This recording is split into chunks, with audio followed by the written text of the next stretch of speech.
পাতলা তিনটা সাদা কাফন পেঁচাইয়া বলবে বিদায় দাও, ওই কবরে রেখে দাও, মাটি চাপা দিয়া দাও। কই আমার মা, কই বাবা, কই আমার বোন, কই ভাই? ওই অন্ধকার কবরের ডানে মাটি, বামে পেছনে, উপরে নিচে মাটি। ওই কবরে এখন আমার কেউ নাই।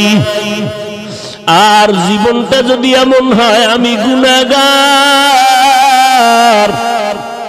তখন আমার কবরে দেখব জাহান্নামের আগুন।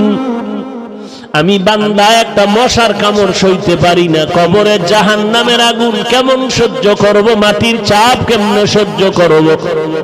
ও আল্লাহর বান্দা, কপাল বুঝি নষ্ট হয়ে গেল, গুনার কারণে দিলটা পাথর, চোখে পানি নাই। আল্লাহর নবী বলে আল্লাহর কাছে তওবা করো, তৌফিক চাও, হে আল্লাহ কান্নাওয়ালা চক্ষু দান করো।